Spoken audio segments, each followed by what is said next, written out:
Bonjour et bienvenue au chapitre 3 de cette formation sur les tableaux de bord interactifs. Ici, nous verrons 10 tableaux de bord de niveau basique. Alors, nous allons commencer par le tableau de bord en volume. Je l'ai appelé tableau de bord en volume à cause de sa représentation sous forme d'échelle de volume comme on le voit souvent sur nos chaînes radio. Vous voyez, voilà. Donc, il varie en fonction des journées. Déjà, reconstituons les éléments que nous avons. Ici, nous avons la liste des employés. Oui. De ce côté, nous avons les ventes par journée, les valeurs vendues de lundi à dimanche. Et ici en bas, nous avons les résultats qui vont varier en fonction des sélections que nous allons faire ici, dans le menu déroulant.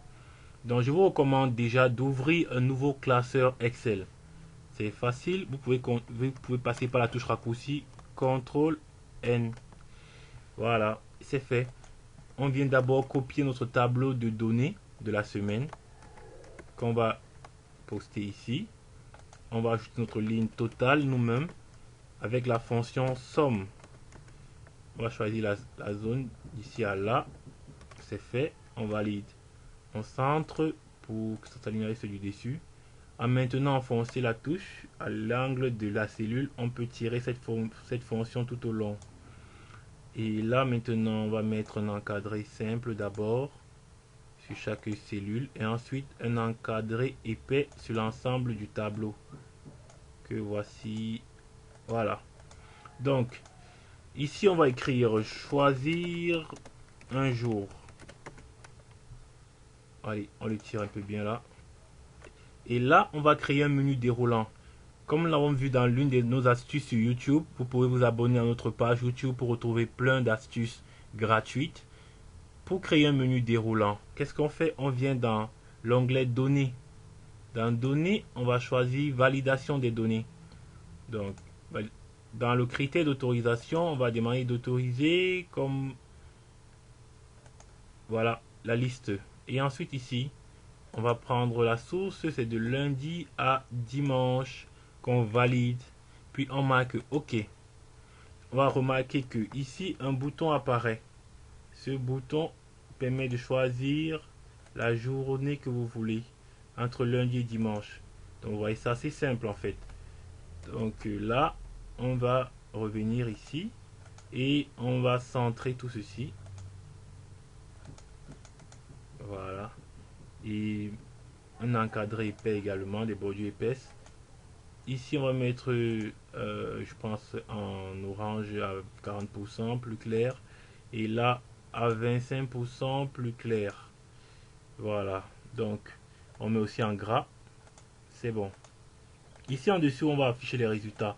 Commençons par reprendre la liste de nos employés déjà qu'on met là. Et ensuite on va faire la mise en forme, copiage de la mise en forme à côté pour afficher les ventes. Donc ici dans cette cellule, je voudrais que pour le cas de Sankara, qui m'affiche les ventes en fonction de la journée que je vais sélectionner ici. Donc si je mets lundi, je veux la vente de lundi. Si je mets mardi, je vais ces ventes de mardi. Donc, ici donc, je vais choisir comme fonction pour le faire, c'est recherche H. Donc voilà, recherche H. Je vous rappelle que nous avons tout un module de formation sur les fonctions et formules avancées d'Excel. Nous avons passé en revue plus de 50 fonctions Excel qui sont nécessaires pour une utilisation optimale. Donc, venons dans la valeur recherchée. La valeur que nous recherchons, nous allons la prendre dans cette cellule. Ici, voilà, la journée qui sera sélectionnée. Puis, je vais marquer virgule parce que, comme vous le verrez dans je dis mon Excel, entre guillemets, c'est la virgule qui apparaît là au lieu de point virgule. Donc remarquez toujours bien ce qui apparaît là. Si c'est point virgule, mettez point virgule. Mais là chez moi c'est virgule. Donc je mets virgule. Ensuite, là je vais venir choisir mon tableau. Voilà. Sans, je vais pas prendre la ligne totale. Le numéro de la ligne recherchée, c'est la deuxième ligne de mon tableau, mais pas la troisième ligne du classeur. Donc ici, on va mettre 2 parce que ce que nous recherchons se trouve dans le tableau. Si on met 3, 3 c'est la ligne dans le classeur. Donc dans le tableau, c'est la deuxième ligne. C'est ça que nous allons mettre. Ensuite, La valeur prochaine vaut une valeur approximative ou exacte. Pour ma part, je veux une valeur exacte, donc je mets faux et je valide. Voilà, vous verrez bien qu'il a pris 89, comme c'est lundi.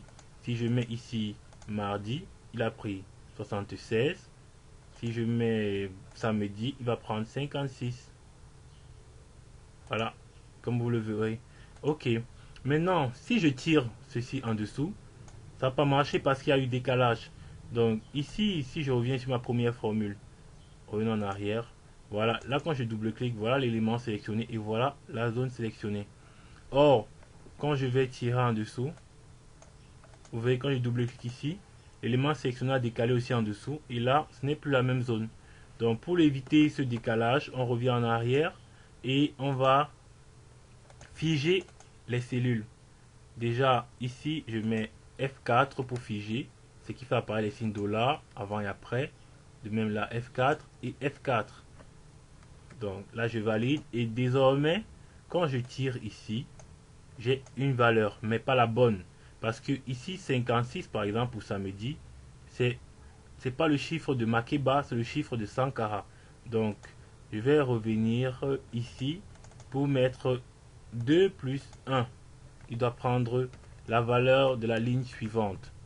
Et il sera de même à chaque fois. Je vais ajouter les données plus 1, H plus 2 et plus 3, ainsi de suite. Donc là, je mets plus 2. Ici, je mets plus 3. Ensuite, là, je mets plus 4. Et là, je mets plus 5. Et enfin, je mets plus 6. Voilà. Là, maintenant, on remarque bien que pour samedi, on a les valeurs de chacun du début à la fin. Et si je varie, je reviens à lundi, mardi par exemple, voilà. Et là, 76, 67, 69, 69, 55, 75, vous voyez, c'est exactement la même chose. Donc maintenant, mes résultats vont s'afficher en fonction de la journée choisie. Et je vais maintenant le représenter dans mon graphe en volume. Donc ici à côté, je vais fusionner tout ceci déjà. Ensuite, le tirer jusqu'au bout. Voilà. Ici, au début, je mets graphe. Là, la fonction que je vais utiliser, c'est la fonction répéter. Donc, c'est REPT. Voilà, répète un texte un certain nombre de fois. Dans cette fonction, on a le texte choisi. Je vous rappelle, pour mettre un texte, vous mettez toujours les guillemets avant. Ensuite, vous mettez le texte. Moi, je vais prendre la barre I majuscule. Ça me fait des barres de volume. Et ensuite, je ferme avec les guillemets. Le nombre de fois, ça sera la valeur vendue. Donc, et là, je fais ma parenthèse et je valide. Voilà mon premier graphe qui apparaît. Je laisse la ligne à gauche, voilà. Je le tire tout au long qui s'applique à chaque fois pour chacun d'entre eux. Voilà, donc maintenant je peux prendre tout mon graphe. Je mets d'abord des bordures simples. Non, je vais pas mettre les bordures à ce niveau-là. Je vais mettre des bordures épaisses à tout. Voilà. Ici, je vais prendre cette mise en forme et je la reproduis sur graphe. Et je fusionne le tout. Voilà. Oups. On va faire encore un petit effort. Voilà. Là, c'est bon. Et ce qui me reste à faire avant, c'est de venir ici. Je vous ai rappelé dans les chapitres 1 et 2 qu'il faut, dans le paramétrage de votre feuille, on va lever le quadrillage, on va lever la barre de formule d'abord. On laisse d'abord l'entête, vous verrez pourquoi. Maintenant, on va double-cliquer pour enlever également ça. On voit plus d'espace. Donc, je peux essayer de ajouter des lignes au-dessus pour que mon graphique soit là. Ou bien, je diminue encore un peu. Voilà. C'est un peu plus au milieu. Là, je vais le décaler également vers le centre. Ouais, j'ai un peu trop décalé. Voilà, je ramène là comme ceci. Ok. Donc là, je peux le zoomer un peu plus. Ce qui fait que là, maintenant, je peux enlever mes en-têtes également. Ok, c'est fait. Donc, chaque fois que je vais sélectionner une journée ici, mon graphe va changer de volume à tous les coups. Donc voilà, c'est assez simple et basique à faire comme tableau de bord. Merci et à tout à l'heure.